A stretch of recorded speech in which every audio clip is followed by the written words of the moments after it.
लगाया था। Decode presented by KEI Wires and Cables.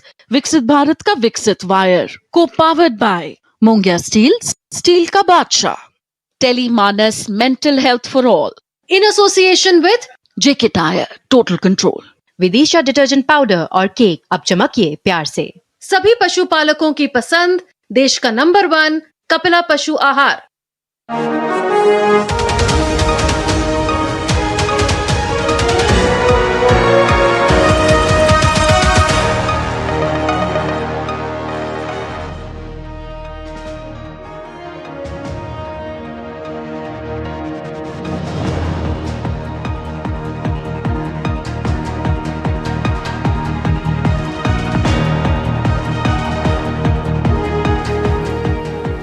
नमस्कार, मैं हूं सुधीर चौधरी और डिकोड में आपका स्वागत है।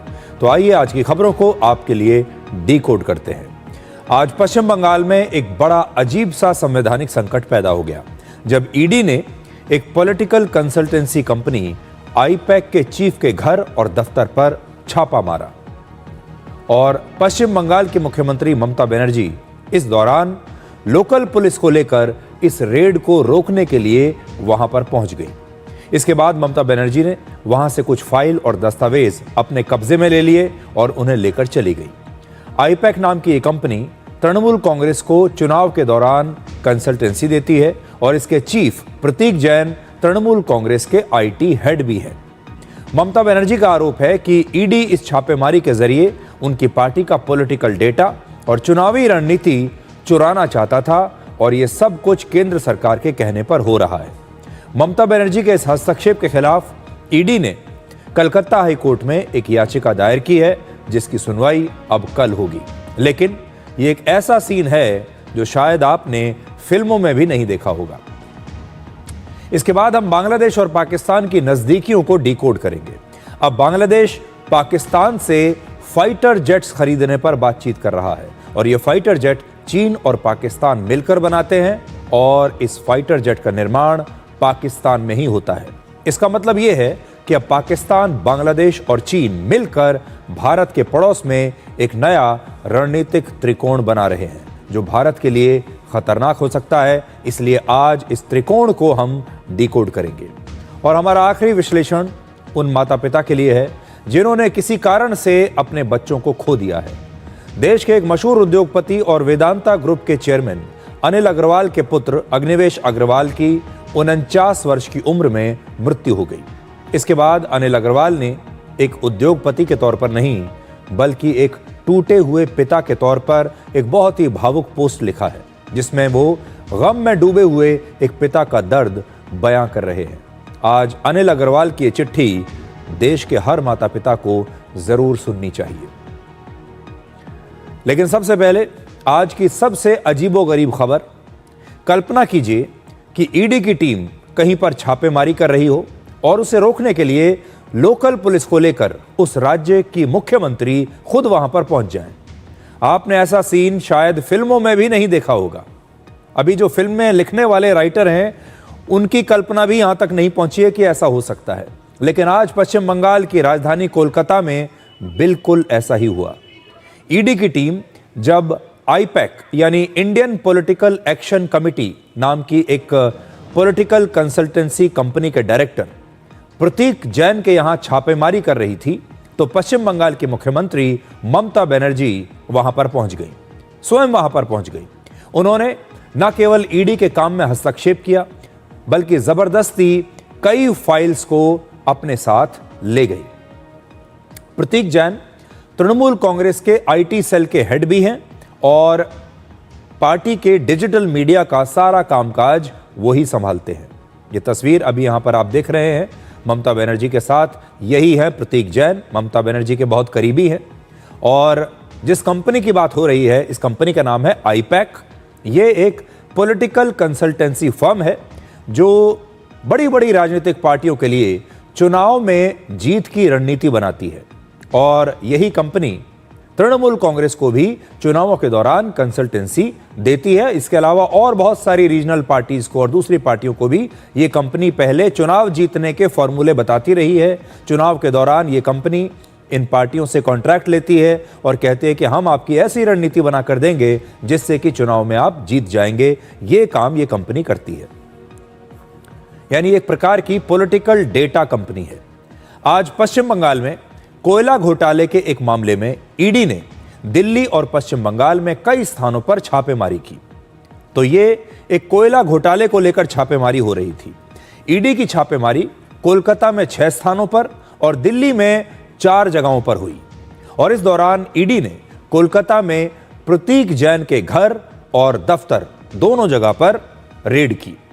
सबसे पहले ममता बनर्जी दोपहर करीब 12 बजे प्रतीक जैन के घर पर पहुंच गई और ईडी के अधिकारियों से उन्होंने जबरदस्ती कुछ फाइल्स और हार्ड डिस्क अपने कब्जे में ले ली और फिर इन फाइल्स और हार्ड डिस्क को वो लेकर खुद चली गई। और ईडी के जो अधिकारी हैं वो देखते रह गए। मुख्यमंत्री एक संवैधानिक पद होता है, अब मुख्यमंत्री खुद ये सारी फाइल और कागज लेकर चले जाएं तो भला उन्हें कौन रोकेगा। और मुख्यमंत्री के साथ वहां की लोकल पुलिस भी है। इसीलिए मैं आपको कह रहा हूं कि बड़ी अजीबोगरीब स्थिति है कि दिल्ली से एक केंद्रीय जांच एजेंसी कोलकाता पहुंचती है, वहां पर वो छापेमारी करती है और ठीक उसी जगह पर उस छापेमारी को रोकने के लिए उस राज्य के मुख्यमंत्री लोकल पुलिस को लेकर वहां आ जाती हैं और वहां से कागजात लेकर चली जाती हैं।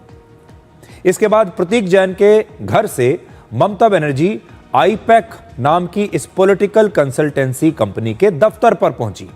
वहां फिर से उन्होंने ईडी के काम में हस्तक्षेप किया, ईडी को रोकने की कोशिश की और फिर से ईडी अधिकारियों से काफी फाइल्स उन्होंने जबरदस्ती ले ली और फिर वो आईपैक के दफ्तर से भी कुछ फाइल्स लेकर चली गई। इस बार जो उन्होंने फाइल्स ली उनकी संख्या थोड़ी ज्यादा थी, इसलिए ममता बनर्जी अपने हाथों में लेकर नहीं गई बल्कि उन्होंने अपनी गाड़ी में इन फाइल्स को भर लिया और उसके बाद गाड़ी में रखकर ये फाइल्स वो चली गई। इस मामले में ईडी ने एक लिखित बयान जारी किया है जिसके मुताबिक कोयला घोटाले के पैसों को हवाला के जरिए आईपैक को दिया गया था और इसीलिए यह छापेमारी हो रही थी। छापेमारी के दौरान ममता बनर्जी ने हस्तक्षेप किया। पश्चिम बंगाल के पुलिसकर्मी भी ममता बनर्जी का सहयोग कर रहे थे, ऐसा ईडी ने अपने इस बयान में कहा है। और ईडी साफ साफ कहता है कि यह कोयला घोटाले को लेकर पूरा मामला चल रहा था। इन्वेस्टिगेशन रिवील्ड दैट वन हवाला operator linked to layering of proceeds of crime of coal smuggling had facilitated transactions of tens of crores of rupees to IPAC Consultancy Private Limited. The persons linked to generation of coal smuggling proceeds, hawala operators and handlers are covered in PMLA search. फिर उन्होंने आगे date बताई है और कुल मिलाकर मामला यह है कि हवाला का पैसा इस आईपैक नाम की कंपनी के बैंक अकाउंट में आया है और उसी की जांच की जा रही है। उसके बाद उन्होंने कहा कि हम बहुत ही प्रोफेशनल तरीके से ये जांच कर रहे थे और पश्चिम बंगाल के मुख्यमंत्री along with large number of police officials entered the residential premises of Pratik Jain and took away key evidences including physical documents and electronic devices। तो ईडी कह रहा है कि वो तो शांतिपूर्वक तरीके से अपना काम कर रहे थे, छापेमारी कर रहे थे। ममता बनर्जी आई, उनके साथ बड़ी संख्या में लोकल पुलिस के लोग थे और उसके बाद वो वहां से बहुत सारे एविडेंसेस यानी बहुत सारे सबूत जिनमें कि कुछ दस्तावेज और इलेक्ट्रॉनिक डिवाइसेस भी थे उन्हें वहां से उठाकर चली गई। और ईडी के लोग कह रहे हैं कि जबरदस्ती ममता बनर्जी और वहां की पुलिस इन कागजात को लेकर वहां से गई है। ममता बनर्जी के हस्तक्षेप के बाद ईडी ने आज कलकत्ता हाई कोर्ट में एक याचिका दायर की और इस याचिका पर कल यानी 9 जनवरी को सुनवाई होगी। आज ममता बनर्जी ने मीडिया से एक नहीं बल्कि दो बार बात की है। पहली बार प्रतीक जैन के घर के बाहर और दूसरी बार प्रतीक जैन के दफ्तर के बाहर।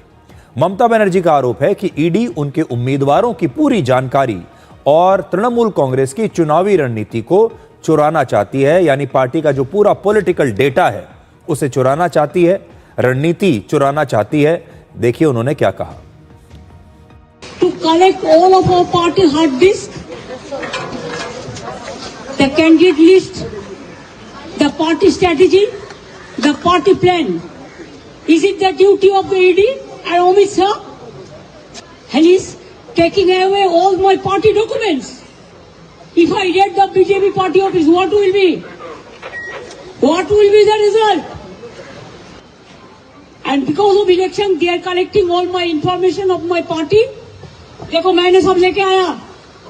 Because I rang up Pratik, because he is the in charge of my party. So my hard disk, see, phone, hard disk, all they are collecting, and they have already attacked my IT office also. In fact, sector 5, I am going there also.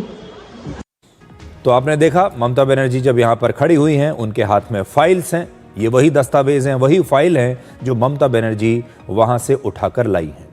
अब सवाल यह है कि आखिर इन files में और hard disk में ऐसा क्या था कि ममता बनर्जी ने एक नहीं बल्कि दो बार मीडिया से बात की। ऐसा इन दस्तावेजों में क्या है कि ममता बनर्जी पहले प्रतीक जैन के घर पर पहुंची और फिर आईपैक के दफ्तर पर भी पहुंच गई, प्रतीक जैन के दफ्तर पर पहुंच गई। एक नहीं दो बार एक राज्य की मुख्यमंत्री अपना सारा काम छोड़कर, लोकल पुलिस को अपने साथ लेकर एक बार प्रतीक जैन के घर जाती हैं, रेड को रोकने की कोशिश करती हैं, वहां से दस्तावेज ले लेती हैं, फिर प्रतीक जैन के दफ्तर में जाती हैं, फिर वहां से भी बहुत सारा जो कागजात हैं उन्हें अपने साथ लेकर चली जाती हैं। ऐसा इन कागजात में क्या है कि एक राज्य के मुख्यमंत्री को अपना सारा काम छोड़कर एक ईडी की रेड को रोकने के लिए जाना पड़ा। ममता बनर्जी बार बार यह दावा कर रही है कि ईडी तृणमूल कांग्रेस की चुनाव की तैयारियों के बारे में जानकारियां चुरा रही है। अब सवाल यह है कि इसमें क्या जानकारी ऐसी होगी, इसमें ऐसा कौन सा टॉप सीक्रेट होगा जो किसी को पता ही नहीं होगा। किसी भी पार्टी की जो रणनीति होती है, उसका जो चुनाव का डेटा होता है वो क्या होता है? ज्यादा से ज्यादा ये होता है कि उस पार्टी के वोटर्स कौन कौन हैं, कहां कहां पर हैं, किस राज्य में कितने, किस क्षेत्र में, किस जिले में, किस गांव में, किस शहर में, किस जगह पर कितने वोटर हैं, कौन उन्हें वोट देते हैं, कौन कहां रहता है, क्या उसका कॉन्टैक्ट नंबर है, कौन सा वोटर किस पार्टी को वोट देता रहा है। इसी प्रकार की जानकारियां होती हैं। और क्या होती है? ऐसी जानकारी तो चुनाव आयोग से भी किसी को भी मिल जाएगी। और देश के लगभग हर पार्टी के पास अपने वोटर्स की पूरी लिस्ट होती है, दूसरे के वोटर्स की पूरी लिस्ट होती है, और चुनाव आयोग ये लिस्ट खुद सबको देता है। अगर आज मैं और आप भी चाहें तो हम भी वो लिस्ट निकाल सकते हैं, अगर हम जानना चाहें तो इसमें ऐसी कौन सी इतनी बड़ी बात हो गई कि अगर ये लिस्ट या इस प्रकार का जो पूरा डेटा है अगर वो किसी के हाथ लग भी जाए तो इसमें ऐसी क्या बड़ी बात है कि मुख्यमंत्री को अपना दफ्तर छोड़कर यहां आना पड़े। और फिर आखिर ईडी की कार्रवाई में एक मुख्यमंत्री का इस प्रकार से हस्तक्षेप करना, दस्तावेज, फाइल्स और हार्ड डिस्क को जबरदस्ती अपने साथ ले जाना, यह कितना सही है? और अगर यह परंपरा भारत में शुरू हो गई तो केंद्रीय जांच एजेंसियां जो है ये तो फिर ऐसे किसी भी राज्य में कभी कोई कार्रवाई कर ही नहीं पाएंगी जहां विपक्षी पार्टियों की सरकार है। सीबीआई, ईडी और इनकम टैक्स जैसी जो केंद्रीय एजेंसियां हैं, इन्हें देश भर में काम करने का अधिकार होता है और ये एजेंसियां दशकों से ऐसे ही काम कर रही हैं। लेकिन क्या ममता बनर्जी ने पश्चिम बंगाल को अब एक अलग देश बना दिया है जहां केंद्रीय एजेंसियों को भी काम करने के लिए वहां बाकायदा वीजा लेना पड़ेगा, इजाजत लेनी पड़ेगी?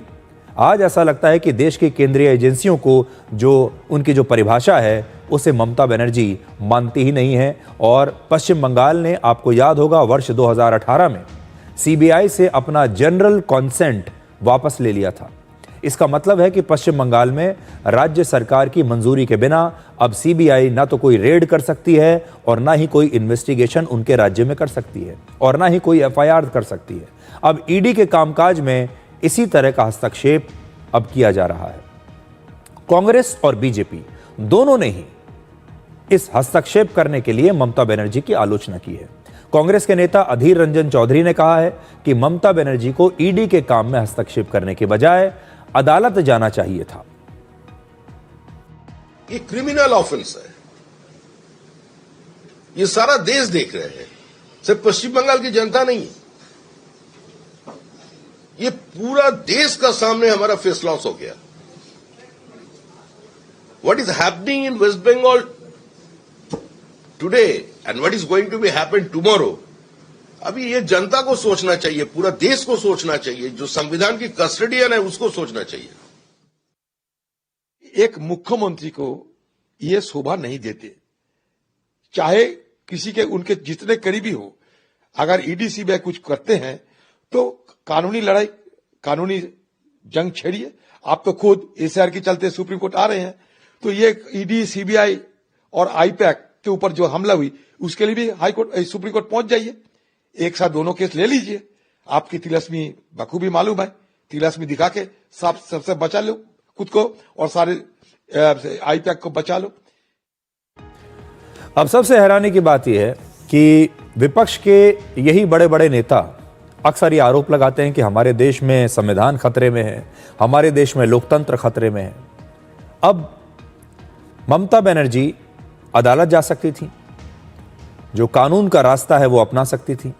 जिस प्रकार से ईडी अब हाई कोर्ट गया है और हाई कोर्ट से ईडी ने कहा है कि आप हस्तक्षेप कीजिए इस मामले में, ममता बनर्जी को रोकिए, उसी प्रकार से ममता बनर्जी भी जा सकती थी और फिर वो देखती कि देश का कानून इसके बारे में क्या कहता है, हमारा संविधान ऐसी स्थिति के बारे में क्या कहता है।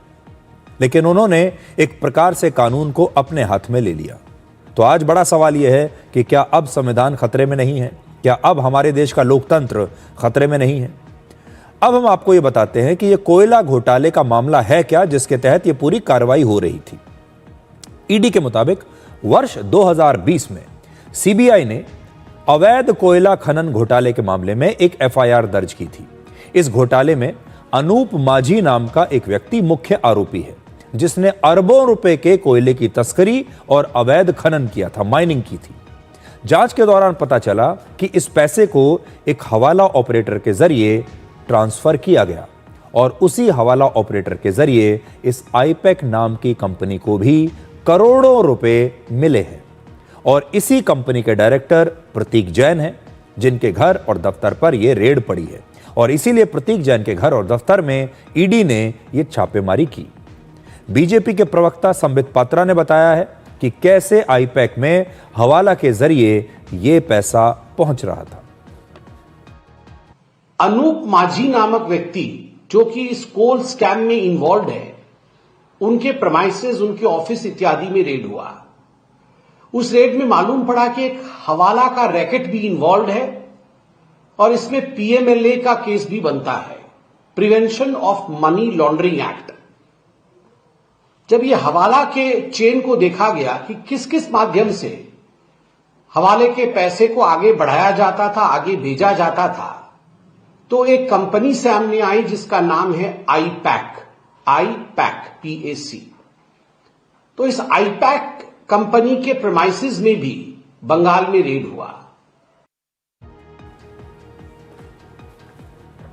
हमारे देश में वैसे तो कई पॉलिटिकल कंसल्टेंसी फर्म्स हैं जो अलग अलग पार्टियों के लिए काम करती हैं। ये जो कंसल्टेंसी फर्म्स हैं ये क्या करती हैं, देखिए, ज्यादातर कंसल्टेंसी फर्म्स जो हैं वो डेटा माइनिंग करती हैं, वो अलग अलग पार्टियों के लिए चुनाव जीतने की रणनीति बनाती हैं और कहती हैं कि अगर आप हमें ये कॉन्ट्रैक्ट दे दें तो हम आपको चुनाव जितवा देंगे। और ये जो कॉन्ट्रैक्ट हैं, बड़े बड़े करोड़ों रुपए के कॉन्ट्रैक्ट दिए जाते हैं। और हाल ही में ये नया फैशन चला है कि जो पॉलिटिकल पार्टीज हैं वो चुनाव से पहले कोई ना कोई इस प्रकार की पॉलिटिकल कंसल्टेंसी कंपनी को हायर कर लेते हैं और कहते हैं कि भाई आप हमारे लिए ये रणनीति बनाइए कि हम चुनाव कैसे जीतें।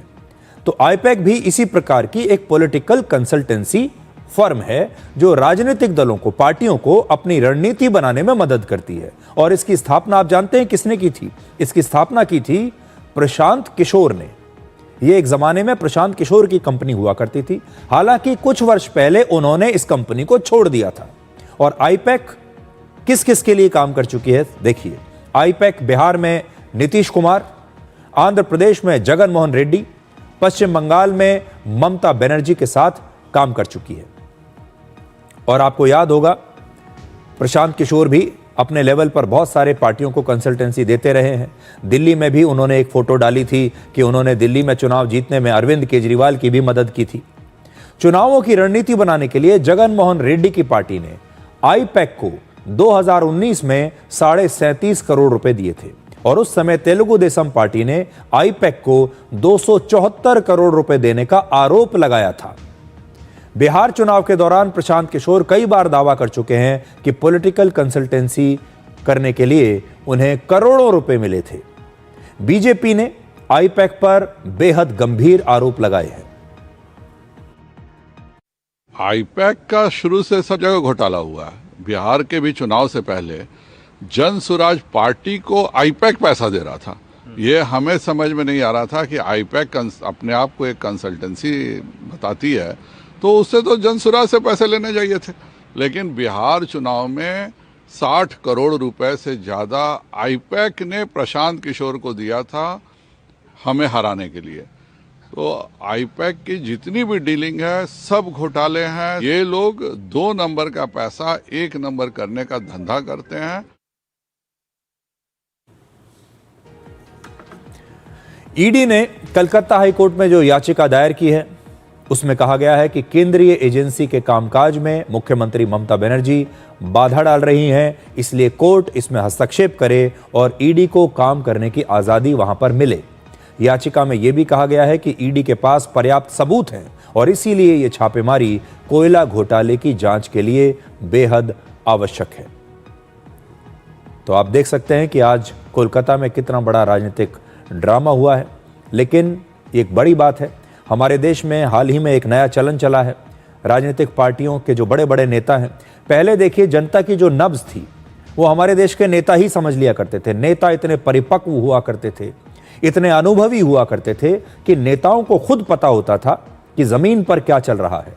नेता ये समझ जाते थे कि जनता की नब्ज क्या है और नेता अपने दिमाग से, अपने हिसाब से, अपने अनुभव के आधार पर अपने मुद्दे तय करते थे। उसके बाद चुनाव की क्या रणनीति होगी वो तय किया करते थे। ये उस समय की बात है जब नेता जमीन से जुड़े होते थे, जब नेता आम जनता के टच में रहते थे, आम जनता से उनकी रोज बात होती थी, अपने क्षेत्र में रोज जाते थे, इसलिए उन्हें जमीन की सच्चाइयां पता होती थी। धीरे धीरे हमारे देश के जो नेता हैं वो जमीनी सच्चाई से दूर रहने लगे। ज्यादातर नेता सिर्फ सोशल मीडिया पर आ गए, सिर्फ वीडियो बनाने में व्यस्त रहने लगे। आजकल के जो नेता हैं वो वीडियो बनाना तो जानते हैं, सोशल मीडिया पर किसी चीज को कैसे ट्रेंड करना है इसके लिए उन्होंने आईटी सेल रखा हुआ है और टेक्नोलॉजी के जरिए ये सारी राजनीति हो रही है। अब आज के जो नेता हैं वो आम जनता से मिलते नहीं, वो गांव में देहात में जाने से अब घबराते हैं क्योंकि बड़ी समस्या होती है। इसलिए अब बड़ी संख्या में नेताओं ने, मुख्यमंत्रियों ने, बड़ी बड़ी पार्टियों ने इस प्रकार की पॉलिटिकल कंसल्टेंसी कंपनियों को रखना शुरू कर दिया है कि भाई हमें तो पता ही नहीं है कि नीचे क्या हो रहा है।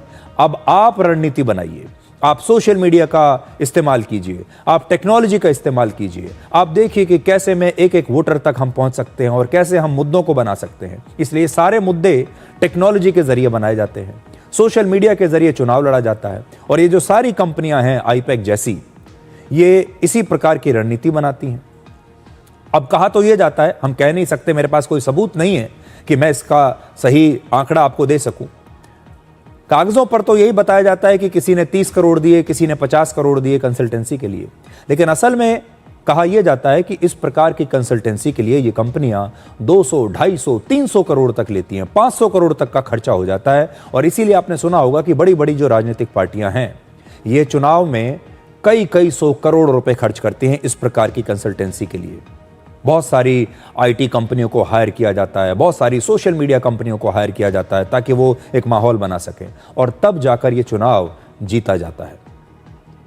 अब अगर इन कंपनियों को 300, 400, 500 करोड़ रुपए दिए जा रहे हैं जैसे कि आरोप लगते हैं, जैसा कि मैंने कहा मेरे पास भी इसका सबूत नहीं है, लेकिन सारी दुनिया जानती है, देश जानता है कि सैकड़ों करोड़ के कॉन्ट्रैक्ट होते हैं। अब आपको क्या लगता है कि ये इतने सैकड़ों करोड़ के जो कॉन्ट्रैक्ट हैं ये पार्टियां, सरकार तो दे नहीं सकती, क्योंकि सरकार किस खाते में से देगी? राजनीतिक पार्टियां देंगी, लेकिन राजनीतिक पार्टियां भी क्या सारा पैसा चेक के जरिए देती हैं, या फिर कुछ पैसा चेक में दिया जाता है और कुछ पैसा नंबर 2 में दिया जाता है, यानी कैश में दिया जाता है। तो यह भी हो सकता है कि जो चेक में दिया जाता है वो छोटा मोटा पैसा होगा, 30, 40, 50 करोड़, और बाकी का जो सारा पैसा है वो हो सकता है कि कैश में दिया जाता हो। यह भी एक संभावना हो सकती है कि बड़े बड़े जो नेता हैं वो अपने किसी और उद्योगपति को या किसी ऐसे व्यक्ति को जिसको उन्होंने बहुत मदद की है, उससे किसी को कह दिया कि ठीक है भाई, इनके यहाँ 70 करोड़, 100 करोड़, 150 करोड़ पहुंचा दीजिए, और इस प्रकार से हवाला के जरिए ये पेमेंट होने लगती है। तो बहुत सारी चीजें हैं। अगर कभी इन सारी कंपनियों की जांच हो और यह देखा जाए कि किस पार्टी ने इन्हें कितना पेमेंट किया है, कितना पेमेंट कैश में हुआ है, कितना पेमेंट चेक से हुआ है, और कौन सा पेमेंट कहां से हुआ है, मुझे यकीन है कि बहुत सारी जांच ऐसी अगर की जाएगी तो पता चलेगा कि ऐसे ऐसे लोगों ने इन कंपनियों को पेमेंट किया है जिनका राजनीति से कोई मतलब ही नहीं है, जिनका इस तरह की कंपनियों से कोई लेन देन ही नहीं है, वहां से भी इन्हें पेमेंट आया होगा। अब इस समय की एक और बहुत बड़ी खबर यह है कि बांग्लादेश ने सुरक्षा कारणों से भारत के अपने 3 दूतावासों में अपनी वीजा सर्विस को बंद कर दिया है, और ये दूतावास हैं दिल्ली, कोलकाता और अगरतला में। बांग्लादेशी दूतावासों में वीजा सर्विस फिलहाल बंद कर दी गई है। बांग्लादेश की सरकार ने यह फैसला किया है कि अब इन 3 सेंटर से भारत में बांग्लादेश का जो हाई कमीशन है वो कोई वीजा जारी नहीं करेगा, जबकि अभी मुंबई और चेन्नई में वीजा सर्विस जारी है। अब बांग्लादेश के बारे में एक और बड़ी खबर हमारे पास आपके लिए यह है कि बांग्लादेश अब पाकिस्तान से फाइटर जेट्स खरीदना चाहता है। 6 जनवरी को पाकिस्तान और बांग्लादेश के वायुसेना प्रमुखों ने इस्लामाबाद में एक डिफेंस डील पर बातचीत की है, जिसमें पाकिस्तान ने बांग्लादेश को अपने JF-17 फाइटर जेट्स बेचने का ऑफर दिया है, और यह जानकारी खुद पाकिस्तान ने ही दी है। JF-17 एक छोटा और हल्का लड़ाकू विमान है जिसे पाकिस्तान ने चीन के साथ मिलकर डेवलप किया है, और इस विमान का निर्माण पाकिस्तान में ही किया जाता है। दुनिया के बड़े मिलिट्री एक्सपर्ट्स ऐसा मानते हैं कि पाकिस्तान JF-17 फाइटर जेट्स को सिर्फ असेंबल करता है, और इसके ज्यादातर महत्वपूर्ण कंपोनेंट्स और स्पेयर पार्ट्स आज भी चीन से ही बनकर आते हैं। वरना पाकिस्तान के पास इतनी एक्सपर्टीज है ही नहीं कि पाकिस्तान अपने स्तर पर कोई हवाई जहाज बना सके। कोई छोटा मोटा हवाई जहाज भी पाकिस्तान नहीं बना पाएगा। इसलिए टेक्नोलॉजी सारी चीन की है, स्पेयर पार्ट सारे चीन के हैं, और इन्हें वहां सिर्फ असेंबल कर लिया जाता है। अब बांग्लादेश ने कहा है कि वो अपनी वायुसेना को आधुनिक बनाने के लिए पाकिस्तान से हथियार खरीदना चाहता है, और पाकिस्तान का दावा है कि उसने ये JF-17 फाइटर जेट्स का इस्तेमाल ऑपरेशन सिंदूर और बालाकोट हमले के दौरान भारत के खिलाफ भी किया था। पाकिस्तान, आपको याद होगा, उसने यह भी दावा किया था कि इसी लड़ाकू विमान की मदद से उसने भारत के S-400 एयर डिफेंस सिस्टम पर हमला किया था। लेकिन करीब 8 महीने गुजर चुके हैं, इसके बाद भी पाकिस्तान आज तक इसका एक सबूत नहीं दे पाया है। इसका मतलब यह झूठ था। ऑपरेशन सिंदूर के बाद चीन और पाकिस्तान ने मिलकर चीन के बने हथियारों की खूब मार्केटिंग की, और पूरी दुनिया को यह झूठ बताने की कोशिश की कि ऑपरेशन सिंदूर के दौरान चीन के हथियारों ने कमाल कर दिया था। और अब ऐसा लगता है कि उन्हें लीबिया के बाद बांग्लादेश के रूप में दूसरा क्लाइंट मिल सकता है जो उनके इस झूठे मार्केटिंग के झांसे में आ गया है। पाकिस्तान और बांग्लादेश के बीच इस डील में चीन का भी एक महत्वपूर्ण रोल है। इसका मतलब यह है कि पाकिस्तान, बांग्लादेश और चीन मिलकर अब भारत के ही पड़ोस में एक नया रणनीतिक त्रिकोण बना रहे हैं, जो भारत के लिए एक चिंताजनक खबर है। अगस्त 2024 में शेख हसीना के तख्तापलट होने के बाद से बांग्लादेश लगातार पाकिस्तान के नजदीक जा रहा है, और वो एक बार फिर से ईस्ट पाकिस्तान बनने के रास्ते पर चल पड़ा है। वर्ष 1971 से पहले बांग्लादेश ईस्ट पाकिस्तान ही हुआ करता था और पाकिस्तान का एक हिस्सा था, और भारत ने ही इस देश को पाकिस्तान से आजाद कराया था और बांग्लादेश का निर्माण किया था। आप मानचित्र पर भारत और बांग्लादेश को देखिए। बांग्लादेश 3 दिशाओं से भारत से घिरा हुआ है। बांग्लादेश को भारत से कोई खतरा नहीं है, ना पहले था ना आज है। 1971 में भारत की वजह से ही बांग्लादेश का जन्म हुआ था, हमारी मदद से। हमारे जवानों ने अपनी शहादत दी। तो फिर बांग्लादेश भारत के दुश्मन पाकिस्तान से ये फाइटर जेट्स क्यों खरीद रहा है? इसकी सबसे बड़ी वजह यह है कि अब बांग्लादेश पाकिस्तान से अपनी दोस्ती बढ़ा रहा है। पाकिस्तान पहले ही अपने हथियारों के लिए चीन पर निर्भर है और अब वो अपने प्रभाव का इस्तेमाल करके बांग्लादेश को भी पूरी तरीके से चीन के नजदीक ला रहा है और उससे कह रहा है कि आप भी चीन के ही हथियार खरीदिए। अब आपको पाकिस्तान के इस JF-17 फाइटर जेट के बारे में कुछ जानकारी देते हैं। JF-17 की कीमत लगभग 350 करोड़ रुपए है। बाकी विमानों के मुकाबले ये एक सस्ता फाइटर जेट है। पाकिस्तान के पास इस समय ऐसे 150 लड़ाकू विमान हैं और वो ऐसे कुल मिलाकर 200 फाइटर जेट्स को अपनी वायुसेना में शामिल करना चाहता है। पाकिस्तान और चीन के बीच वर्ष 1999 में JF-17 बनाने के लिए एक समझौता हुआ था और वर्ष 2003 में इस विमान ने पहली बार उड़ान भरी थी और पाकिस्तान अब तक अजरबैजान, म्यांमार और नाइजीरिया जैसे छोटे और गरीब देशों को यह लड़ाकू विमान बेच चुका है। अब लीबिया के साथ भी इस विमान की बिक्री का एक समझौता पाकिस्तान का हो चुका है। इनमें से ज्यादातर वो देश हैं जो गरीब हैं और ये देश पश्चिमी देशों में बने महंगे फाइटर जेट्स खरीद नहीं सकते। इसके साथ ही पाकिस्तान बांग्लादेश के पायलट्स को भी ट्रेनिंग देगा और उसे कुछ ट्रेनर एयरक्राफ्ट भी देगा। कुल मिलाकर पाकिस्तान दुनिया के मुस्लिम देशों पर अपनी पकड़ मजबूत बनाना चाहता है और अपने आप को उनके रक्षक के तौर पर दिखाना चाहता है और इसके लिए वो चीन के हथियारों की अब मार्केटिंग कर रहा है। आप कह सकते हैं कि पाकिस्तान चीन के हथियारों का एक मार्केटिंग मैनेजर बन गया है। हालांकि पाकिस्तान की खुद की आर्थिक स्थिति इतनी खराब है कि वो खुद दूसरे देशों से कर्जा लेकर अपना काम चला रहा है, लेकिन उसकी इच्छाएं बहुत बड़ी बड़ी हैं। अब आपको यह समझ में आया होगा कि पाकिस्तान के प्रधानमंत्री शहबाज शरीफ जब दुनिया के किसी भी देश के राष्ट्राध्यक्ष से मिलने के लिए जाते हैं, जब भी ऐसी कोई बड़ी मीटिंग होती है तो वो अपने साथ वहां के आर्मी चीफ जनरल असीम मुनीर को क्यों रखते हैं? हर मीटिंग में असीम मुनीर क्यों होते हैं? क्योंकि इन्हीं बैठकों के दौरान जनरल असीम मुनीर इन देशों को चीन में बने सस्ते हथियारों को बेचने का ऑफर देते हैं, उन हथियारों की मार्केटिंग करते हैं। बांग्लादेश और पाकिस्तान के बीच इस बढ़ती दोस्ती के बीच अगली खबर यह है कि पूरे 13 साल के बाद यानी वर्ष 2012 के बाद पहली बार बांग्लादेश और पाकिस्तान के बीच एक सीधी डायरेक्ट फ्लाइट शुरू होने वाली है। 29 जनवरी से बांग्लादेश के ढाका से पाकिस्तान के कराची तक एक नॉन स्टॉप फ्लाइट शुरू होगी। इसे बांग्लादेश की सरकारी एयरलाइन शुरू कर रही है, यानी यह फैसला कूटनीतिक और रणनीतिक दोनों है। वर्ष 2012 में बांग्लादेश और पाकिस्तान के बीच संबंधों में इतना तनाव आ गया था कि इस डायरेक्ट फ्लाइट को रोक दिया गया था। अब आप जरा अंदाजा लगाइए कि कुछ वर्ष पहले तक दोनों देशों के बीच कितना तनाव था कि दोनों ने डायरेक्ट फ्लाइट को बंद कर दिया। दोनों के बीच में कोई फ्लाइट ही नहीं थी इतने वर्षों तक। वर्ष 2024 में बांग्लादेश में तख्ता पलट होने के बाद से वो लगातार पाकिस्तान के साथ अपने रिश्ते सुधार रहा है। अब बड़ा सवाल यह है कि क्या यह फ्लाइट भारत की हवाई सीमा से होकर जाएगी? तो ढाका से कराची के बीच सबसे छोटा हवाई रास्ता भारत के ऊपर से ही गुजरता है, जिसकी दूरी 2370 किलोमीटर है।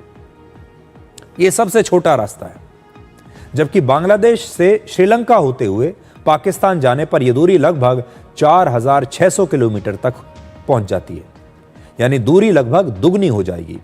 ऑपरेशन सिंदूर के बाद भारत और पाकिस्तान ने अपनी अपनी हवाई सीमा में एक दूसरे की एयरलाइंस के दाखिल होने पर पाबंदी लगाई हुई है और बांग्लादेश और पाकिस्तान के बीच सीधी फ्लाइट दोबारा शुरू करने की घोषणा वर्ष 2024 में हुई थी, जब पाकिस्तान के डिप्टी पीएम और विदेश मंत्री इशाक डार ने ढाका का दौरा किया था। और अब बहुत जल्द ये जो फ्लाइट है ये शुरू हो सकती है। अब आपको एक ऐसी खबर बताते हैं जिसे सुनकर आप हैरान हो जाएंगे। अंतर्राष्ट्रीय न्यूज एजेंसी रॉयटर्स के मुताबिक पाकिस्तान और सऊदी अरब के बीच भी एक डिफेंस और फाइनेंस डील पर बातचीत चल रही है। सऊदी अरब ने पाकिस्तान को पहले ही लगभग 18,000 करोड़ रुपए का कर्जा दिया हुआ है। अब इस कर्जे के बदले में पाकिस्तान अपने यही JF-17 फाइटर जेट्स सऊदी अरब को भी देगा। शायद दुनिया में यह पहला मामला है जब कोई देश अपना कर्ज चुकाने के लिए हथियार दे रहा है। सऊदी अरब को पाकिस्तान से अपना कर्ज वापस मिलने की उम्मीद ना के बराबर है और शायद इसीलिए वो अपने इस कर्ज के बदले में पाकिस्तान से हथियार लेने के लिए तैयार हो भी जाए। सूत्रों के मुताबिक पाकिस्तान और सऊदी अरब के बीच ये डील करीब 36,000 करोड़ रुपए की हो सकती है। इसमें सऊदी अरब को पाकिस्तान से करीब 100 JF-17 फाइटर जेट्स मिल सकते हैं। एक JF फाइटर जेट की जो कीमत है करीब 350 करोड़ रुपए है और इस डील में 18,000 करोड़ रुपए का पुराना कर्जा भी शामिल है जो पाकिस्तान ने सऊदी अरब से लिया तो था लेकिन अब तक उसे लौटाया नहीं है। आपको याद होगा पिछले वर्ष सितंबर में पाकिस्तान और सऊदी अरब के बीच एक रक्षा समझौता भी हुआ था और इसके तहत अगर पाकिस्तान और सऊदी अरब में से किसी एक देश पर हमला होता है तो उसे दोनों देशों पर हमला माना जाएगा और तब यह भी दावा किया गया था कि समझौते में परमाणु बम भी शामिल है और परमाणु बम इन दोनों देशों में पाकिस्तान के पास है। और ऐसा बहुत उस समय ये बात चली थी कि पाकिस्तान ने सऊदी अरब से कहा है कि अगर ज़रूरत पड़ी तो हम आपके लिए आपको अपना परमाणु हथियार जो है वो मुहैया करा सकते हैं। हालांकि इस रक्षा समझौते में जो उन्होंने साइन किया था परमाणु हथियारों का कोई जिक्र नहीं था। पिछले वर्ष नवंबर में सऊदी अरब के क्राउन प्रिंस मोहम्मद बिन सलमान और अमेरिका के राष्ट्रपति डोनाल्ड ट्रंप के बीच भी एक समझौता हुआ था और इसमें दो बड़ी बातें थीं। पहला, अमेरिका ने सऊदी अरब को अपना मेजर नॉन नेटो एलाई बनाने की घोषणा की थी। एक बहुत बड़ी बात थी कि नेटो के बाहर अमेरिका ने सऊदी अरब को अपना एक बड़ा सहयोगी देश माना। दूसरा, अमेरिका ने सऊदी अरब को अपना लेटेस्ट F-35 फाइटर जेट देने का भी ऐलान किया था। यह एक स्टेल्थ फाइटर जेट है, यानी आसानी से कोई रेडार इसे पकड़ नहीं सकता। अब सवाल यह है कि जब सऊदी अरब को दुनिया का सबसे आधुनिक विमान अमेरिका से मिल ही रहा है तो वो पाकिस्तान से इस छोटे JF-17 फाइटर जेट को लेकर क्या करेगा और वो ये फाइटर जेट लेगा क्यों? सऊदी अरब की सेना के पास इस समय अमेरिका में बने 225 F-15 फाइटर जेट्स हैं और 70 यूरो फाइटर टाइफून जेट्स हैं। इसे ब्रिटेन, जर्मनी, स्पेन और इटली ने मिलकर बनाया है और सऊदी अरब के पास 80 टॉर्नेडो फाइटर जेट्स भी हैं और इस प्लेन को ब्रिटेन, जर्मनी और इटली ने ही बनाया है। इन विमानों के मुकाबले पाकिस्तान और चीन का ये JF-17 फाइटर जेट कहीं नहीं ठहरता, इनका मुकाबला कर ही नहीं सकता। इसलिए दुनिया भर में अब इस डील पर सवाल उठाए जा रहे हैं कि चाहे बांग्लादेश हो या फिर सऊदी अरब हो, वो इस प्रकार के विमानों का करेगा क्या। भारत के पड़ोसियों के बाद अब हम उस सवाल की चर्चा करेंगे जिसकी पूरी दुनिया में चर्चा हो रही है और वो सवाल ये है कि अमेरिका के राष्ट्रपति डोनाल्ड ट्रंप ग्रीनलैंड को क्यों हासिल करना चाहते हैं। आपने देखा होगा ग्रीनलैंड पिछले कई दिनों से लगातार ट्रेंड कर रहा है।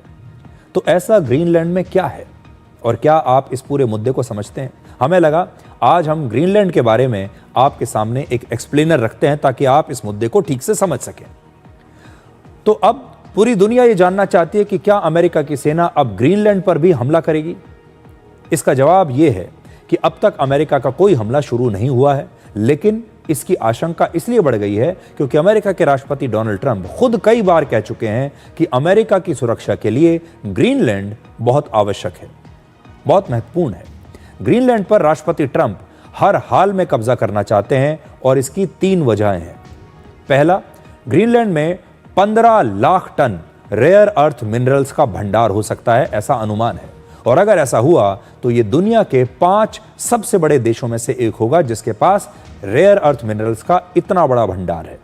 इस मामले में चीन दुनिया में पहले नंबर पर है। चीन के पास 4 crore 40 lakh ton rare earth minerals हैं और अमेरिका के पास इसके मुकाबले सिर्फ 19 lakh ton rare earth minerals का भंडार है और अमेरिका रेयर अर्थ मिनरल्स के लिए चीन पर अपनी निर्भरता को खत्म करना चाहता है और हर हालत में उसे रेयर अर्थ मिनरल्स चाहिए। आपको याद होगा पाकिस्तान ने भी अपने यहां रेयर अर्थ मिनरल्स अमेरिका को बेचने की कोशिश की थी। इसलिए अमेरिका को पूरी दुनिया में हर जगह रेयर अर्थ मिनरल्स की तलाश है, जहां भी मिलेगा वो लेने की कोशिश करेगा। ये एक बहुत बड़ी वजह है। ग्रीनलैंड अगर उनके कब्जे में आ गया तो वो रेयर अर्थ मिनरल्स के मामले में पूरी दुनिया में अमेरिका सुपर पावर बन जाएगा, दूसरे देशों पर निर्भरता खत्म हो जाएगी। दूसरी बात, ग्रीनलैंड में करीब 52 बिलियन बैरल तेल और नेचुरल गैस होने का अनुमान है वहां का लगभग 80% हिस्सा बर्फ से ढका हुआ है और इसके नीचे तेल और प्राकृतिक गैस के बड़े बड़े भंडार मिल सकते हैं, ऐसा अनुमान लगाया गया है। यहां पहुंचना तो बहुत मुश्किल है, लेकिन इस बर्फीले पहाड़ के नीचे एक खजाना है और आप कह सकते हैं कि ग्रीनलैंड दुनिया का एक बहुत बड़ा खजाना है जो बर्फ से ढकी हुई। ये तस्वीरें आप देख रहे हैं इन पहाड़ों की, इन पहाड़ों के नीचे बहुत बड़ा खजाना छिपा हुआ है और उस खजाने पर अमेरिका की नजर है। और तीसरा, ग्रीनलैंड उस समुद्री रास्ते पर मौजूद है जहां से रशिया की पनडुब्बियां और युद्धपोत अटलांटिक महासागर में प्रवेश करते हैं, यानी रशिया पर नजर रखने के लिए यह एक आदर्श स्थान है। अब आपको दुनिया के मानचित्र में दिखाते हैं कि ग्रीनलैंड कहां पर मौजूद है। आप मानचित्र पर देखिए, यह दुनिया का सबसे बड़ा द्वीप है जो किसी महाद्वीप का हिस्सा नहीं है। ग्रीनलैंड का क्षेत्रफल करीब 21 लाख वर्ग किलोमीटर है, लेकिन आबादी है सिर्फ 57,000, क्योंकि यहां मौसम ऐसा है कि यहां पर आमतौर पर कोई आबादी हो ही नहीं सकती, यहां पर रहना बहुत मुश्किल है, इसलिए सिर्फ 57,000 लोग इतने बड़े द्वीप पर रहते हैं और यह यूरोप के एक देश डेनमार्क के अधीन आता है। ग्रीनलैंड में अमेरिका की दिलचस्पी आज की नहीं है, बहुत पुरानी है। आज व्हाइट हाउस ने यह बयान दिया है कि ग्रीनलैंड को हासिल करने का विचार कोई नया नहीं है और अमेरिका की सुरक्षा के लिए पिछले 200 वर्षों से ज्यादा समय से इस पर अमेरिका लगातार विचार कर रहा है।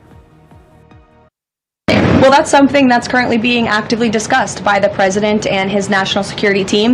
And I would point out that the acquisition of Greenland by the United States is not a new idea. This is something that presidents dating back to the 1800s have said is advantageous for America's national security.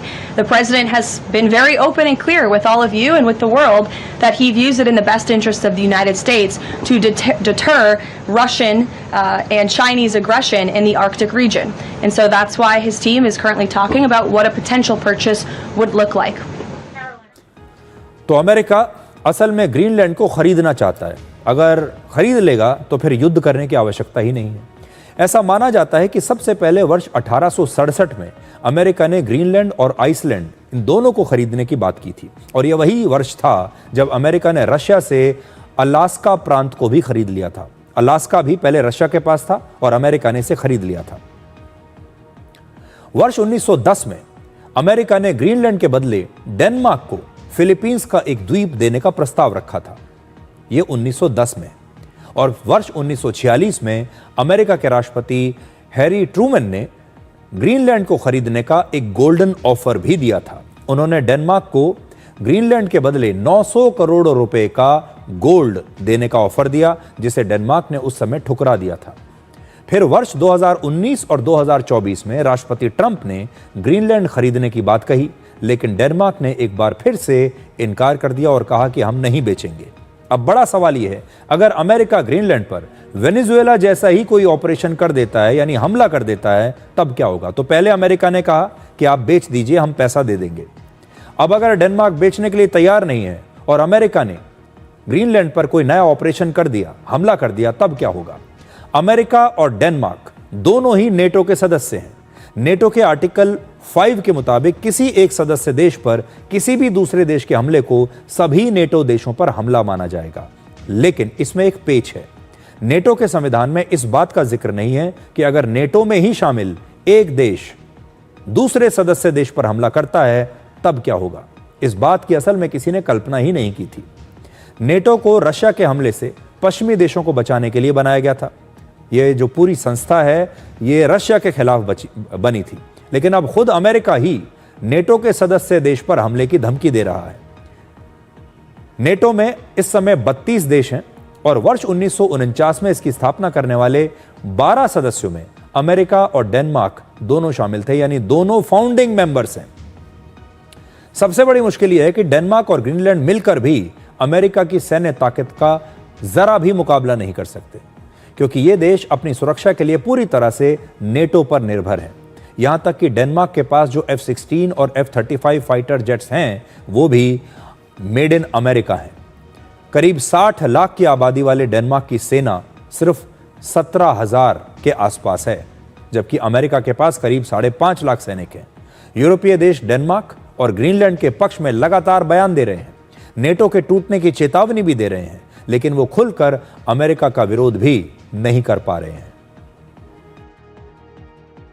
On Greenland, allow me to be clear. Greenland belongs to its people. Nothing can be decided about Denmark and about Greenland without Denmark or without Greenland. They have the full support and solidarity of the European Union. Europe will remain a firm and unwavering champion of international law and multilateralism. Cannot accept violations of the international law, whether in Cyprus, Latin America, Greenland, Ukraine or Gaza.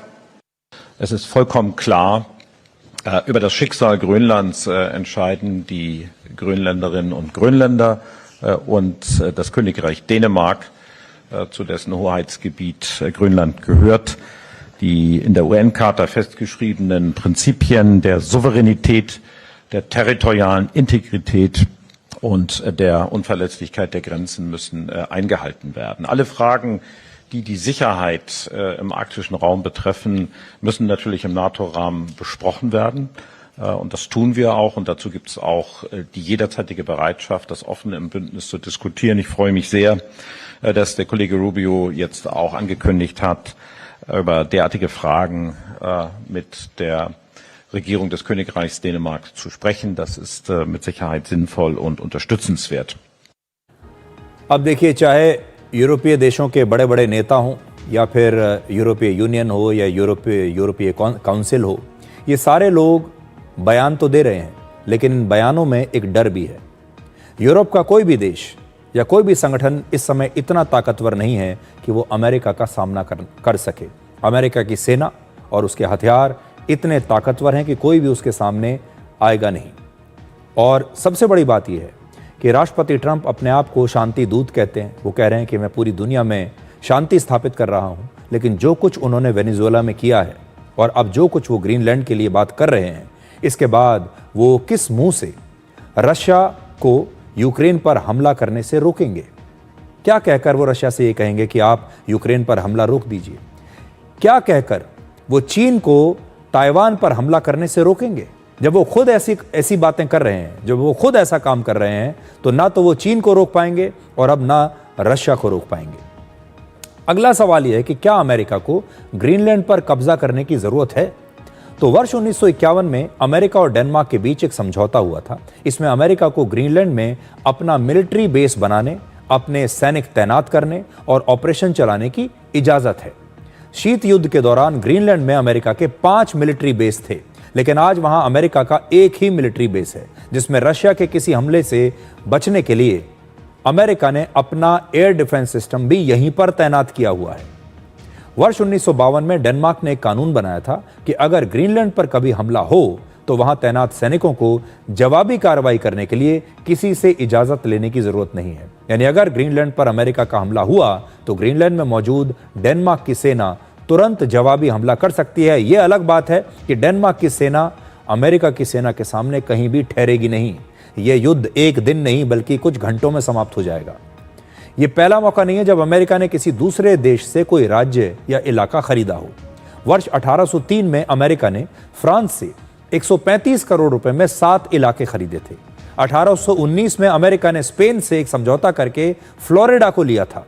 वर्ष 1848 में उसने California और Arizona का कुछ हिस्सा Mexico से 155 करोड़ रुपए में खरीदा था। 1867 में अमेरिका ने रशिया से अलास्का लगभग 65 करोड़ रुपए में खरीदा। यानी अमेरिका के 50 राज्यों में से लगभग 15 राज्य ऐसे हैं जिन्हें उसने दूसरे देशों से खरीदा है। कई बार कुछ देश समझौता करके अपना कोई इलाका दूसरे देशों को दे देते हैं। अगर हम अपने इलाके की बात करें तो उदाहरण के लिए पाकिस्तान ने वर्ष 1963 में पीओके का लगभग 5200 वर्ग किलोमीटर का इलाका चीन को ऐसे ही दे दिया था और भारत पाकिस्तान के इस फैसले को आधिकारिक मान्यता आज तक नहीं देता। आपको संक्षेप में ग्रीनलैंड का इतिहास भी बताते हैं। 18वीं सदी में ग्रीनलैंड को डेनमार्क ने अपना एक उपनिवेश बनाया था और 1953 में उसे एक राज्य का दर्जा दिया। 2009 में एक कानून बनाकर ग्रीनलैंड के लोगों को यह अधिकार दिया कि वो जनमत संग्रह के जरिए खुद को एक स्वतंत्र देश कभी भी घोषित कर सकते हैं। और हो सकता है कि अमेरिका और डेनमार्क के बीच एक संघर्ष हो जाए, लेकिन ग्रीनलैंड के निवासी अपने लिए जनमत संग्रह के जरिए एक नया रास्ता चुन सकते हैं और वो ये तय कर सकते हैं कि वो एक स्वतंत्र देश बनेंगे और उसके बाद वो अमेरिका के साथ जाने से इनकार भी कर सकते हैं। अब हम वापस आपको अपने देश की एक खबर सुनाते हैं। आज हम देश के मशहूर उद्योगपति अनिल अग्रवाल की बात करना चाहते हैं। 71 वर्ष के अनिल अग्रवाल की कंपनियों की कुल मार्केट वैल्यू 3 लाख करोड़ रुपए से ज्यादा है। 3 लाख करोड़। लेकिन आज की ये कहानी किसी उद्योगपति की नहीं है। आज की ये कहानी किसी अरबों की कंपनी की नहीं है। आज की ये कहानी एक पिता की है, एक ऐसे पिता की जिसने वो खोया जिसके बाद शब्द भी चुप हो जाते हैं। अनिल अग्रवाल के पुत्र अग्निवेश अग्रवाल का 49 वर्ष की उम्र में अचानक निधन हो गया। अग्निवेश अग्रवाल अमेरिका में स्कीइंग के दौरान एक हादसे में घायल हो गए थे। स्कीइंग करने के लिए गए थे, दुर्घटना हुई और वो घायल हो गए। इसके बाद उन्हें इलाज के लिए न्यूयॉर्क के एक बहुत बड़े अस्पताल में भर्ती कराया गया और उनके स्वास्थ्य में लगातार सुधार भी हो रहा था और ऐसा लगता था कि अब उनकी जान बच जाएगी, रिकवर कर रहे थे। लेकिन अचानक 7 जनवरी को अस्पताल में एक कार्डियक अरेस्ट उन्हें आया और उसके बाद उनकी मृत्यु हो गई। भारत के प्रसिद्ध उद्योगपति अनिल अग्रवाल, जिन्होंने जिंदगी में ऊंचाइयां भी देखी हैं, अब वो गम की एक नई गहराई देख रहे हैं, जहां पहुंचकर इंसान सिर्फ एक पिता रह जाता है, एक उद्योगपति नहीं। 49 साल की उम्र में अपने बेटे को खो देना और फिर एक सोशल मीडिया पोस्ट करना जिसमें कोई पीआर नहीं है, कोई रणनीति नहीं है, बस एक टूटा हुआ दिल दिखाई देता है। अनिल अग्रवाल ने सोशल मीडिया पर एक पोस्ट लिखा है और उन्होंने लिखा कि बच्चे को खोने का दर्द माता पिता शब्दों में बयां नहीं कर सकते। और यहीं से ये कहानी सिर्फ अनिल अग्रवाल की नहीं रहती, ये कहानी उन लाखों माता पिता की हो जाती है जिन्होंने अपने बच्चों को खोया है। किसी ने किसी दुर्घटना में, किसी ने बीमारी में, किसी ने युद्ध में और किसी ने उस सिस्टम के तहत जो समय रहते किसी की चीख नहीं सुनता। तो आज ये जो मैं कहानी आपको सुना रहा हूं वो हर उस माता पिता के लिए है जिसने कभी ना कभी दुर्भाग्यवश अपने बच्चे को खो दिया। सोचिए, जिस बच्चे की उंगली पकड़कर आपने उसे चलना सिखाया, आज वही उंगली आपकी पकड़ से छूट जाए तो जिंदगी किस दिशा में जाएगी। दुनिया कहती है मजबूत बनो, लेकिन कोई ये नहीं बताता कि माँ बाप के लिए मजबूत होना असल में सबसे क्रूर सजा होती है ऐसे समय में, क्योंकि उनका दर्द रोने से कम नहीं होता और चुप रहने से खत्म नहीं होता। आज अगर हम इस दुख को समझ पा रहे हैं तो इसलिए नहीं कि वो एक बड़े नाम से जुड़ा हुआ है, बल्कि इसलिए कि ये जो डर है ये हम सब के मन में है। हर माँ बाप के दिल में एक अनकहा डर छुपा होता है कि उनसे पहले कहीं उनके बच्चे ना चले जाएं इस दुनिया से। आज की ये कहानी संवेदना मांगने के लिए नहीं, सहानुभूति बटोरने के लिए नहीं है, ये सिर्फ ये याद दिलाने के लिए है कि जिंदगी की सबसे बड़ी उपलब्धि डिग्री, पैसा या शोहरत नहीं है, बल्कि वो रिश्ता है जिसे हम अक्सर कल के लिए छोड़ देते हैं। इसलिए आज अपने बच्चों को जरा कस कर गले लगाइए। अगर आप माता पिता हैं तो जान लीजिए आपका ये जो दर्द है, आपका ये जो डर है, ये अनदेखा नहीं है। आप अकेले नहीं हैं, क्योंकि कुछ दुख ऐसे होते हैं, कुछ डर ऐसे होते हैं जिन्हें समझा नहीं जा सकता, सिर्फ महसूस किया जा सकता है। एक छोटा सा ब्रेक में ले रहा हूं, लेकिन अनिल अग्रवाल ने आज जो भावुक चिट्ठी लिखी है वो चिट्ठी ब्रेक के बाद मैं आपको पढ़कर सुनाऊंगा।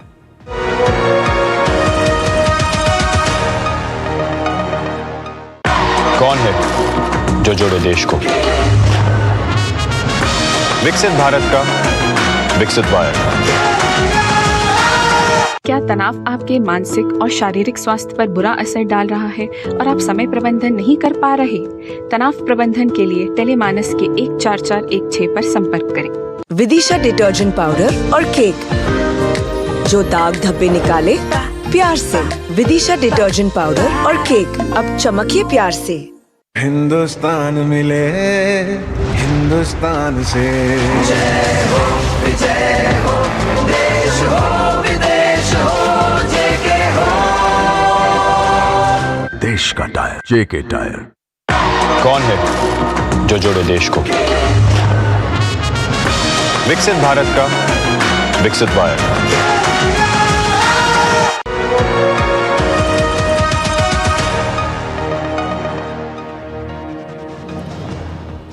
अपने बेटे की मौत को लेकर अनिल अग्रवाल ने एक अमीर उद्योगपति की तरह नहीं बल्कि एक टूटे हुए पिता की तरह एक बड़ा भावुक पोस्ट लिखा है। उन्होंने लिखा कि आज मेरे जीवन का सबसे काला दिन है। हमें लगा कि सबसे बुरा समय अब हमारे पीछे जा चुका है, लेकिन भाग्य की अन्य योजनाएं थी और अचानक कार्डियक अरेस्ट ने हमारे बेटे को हमसे छीन लिया। उन्होंने लिखा कि बेटा अपने पिता से पहले जाने के लिए नहीं होता। उसके जाने से हमें इतना गहरा सदमा लगा कि हम अभी तक संभल नहीं पाए। अनिल अग्रवाल ने आगे लिखा कि मेरे लिए वो सिर्फ मेरा बेटा नहीं था, वो मेरा दोस्त था, मेरा गौरव था, मेरी दुनिया था। किरण और मैं टूट गए हैं। मैंने अग्नि से वादा किया था कि हम जो कमाते हैं उसका 75% से ज्यादा समाज को वापस देंगे, और आज मैं उस वादे को फिर से दोहराता हूं और एक सरल जीवन जीने का संकल्प करता हूं। मुझे नहीं पता कि तुम्हारे बिना इस रास्ते पर कैसे चलना है, लेकिन मैं तुम्हारी रोशनी को आगे ले जाने की पूरी कोशिश करूंगा। प्रधानमंत्री मोदी ने अनिल अग्रवाल के इस पोस्ट के जवाब में लिखा कि इस पोस्ट से आपके दुख की गहराई समझ में आती है और मैं ईश्वर से प्रार्थना करता हूं कि आपको और आपके परिवार को इस दुख से सामना करने के लिए हिम्मत और ताकत दें। अनिल अग्रवाल वेदांता रिसोर्सेज के फाउंडर और चेयरमैन हैं। ये जो कंपनी है ये मेटल, माइनिंग, पावर और ऑयल जैसे कई क्षेत्रों में काम करती है। और अनिल अग्रवाल का जन्म बिहार के पटना में हुआ था। उन्होंने अपने पिता के साथ शुरुआत में कबाड़ के काम से शुरुआत की थी और अपनी मेहनत के दम पर आज 3 लाख करोड़ रुपए से ज्यादा की कंपनियों के मालिक हैं। इसलिए अनिल अग्रवाल को एक सेल्फ मेड मैन के रूप में जाना जाता है। एक पिता चाहे 500 रुपए कमाता हो या 50,000 करोड़ कमाता हो, इस तरह के भाग्य के सामने सभी बेबस होते हैं। कहते हैं दुनिया का सबसे बड़ा बोझ एक पिता के कंधे पर अपने बेटे की अर्थी होती है। ये एक बहुत बड़ा बोझ है अनिल अग्रवाल के कंधों पर और हमारी पूरी संवेदनाएं हैं उनके साथ। लेकिन आज उनकी कहानी सुनाकर अपनी संवेदनाएं उन लोगों के लिए भी देना चाहते हैं जिन्होंने कभी ना कभी अपने बच्चों को खो दिया।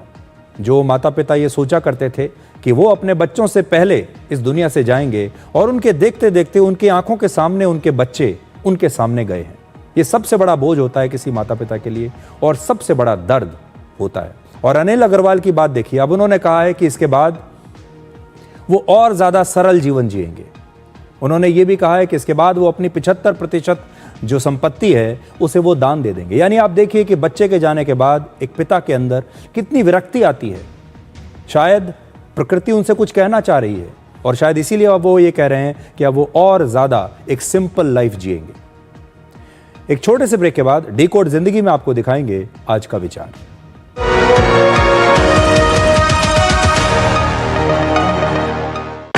कौन है जो जोड़े देश को? विकसित भारत का विकसित वायर। गोल्डी मसाले के 100 ग्राम के स्पेशल पैक्स में फ्रेशनेस लॉक है। ऐसे गोल्डी मसाले जहां जाएं रिश्ते बनाएं। इस देश की हर माँ, बच्चे, बूढ़े, जवान, खिलाड़ी, डॉक्टर, इंजीनियर, सबको गाय भैंस की दूध की शक्ति पर भरोसा है। पर जब इन पशुओं को कपिला पशु आहार मिलेगा तभी तो दूध सिर्फ ज्यादा ही नहीं शक्ति से भरपूर भी होगा। कपिला पशु आहार, देश का नंबर 1 पशु आहार। क्या आप परेशानियों से घिरे हैं? मन भारी है और कोई रास्ता नजर नहीं आ रहा? याद रखें, समाधान आपके पास है। टेलीमानस के निशुल्क नंबर 14416 पर कॉल करें। कहीं से भी, कभी भी, 24 घंटे यह सुविधा उपलब्ध है। यहाँ आपकी बात सुनी जाती है, समझी जाती है और आपको सही दिशा दी जाती है। आप अकेले नहीं हैं, मदद बस एक कॉल दूर है। कौन है जो जोड़े देश को? विकसित भारत का विकसित वायर।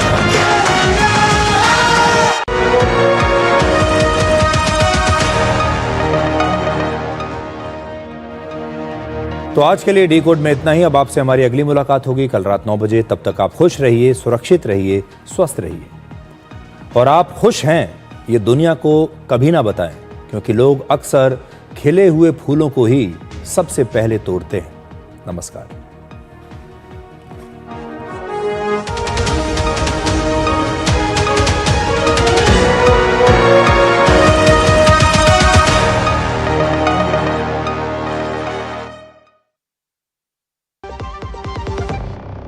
जब धरती चीर कर निकलता है लोहे का पत्थर, और मिलता है मोंगिया के जोश से, फिर तपता है, पिघलता है और बनता है फौलाद। अब होता है सरिया सारी खूबियों के साथ। मोंगिया स्टील, मजबूत देश का मजबूत सरिया।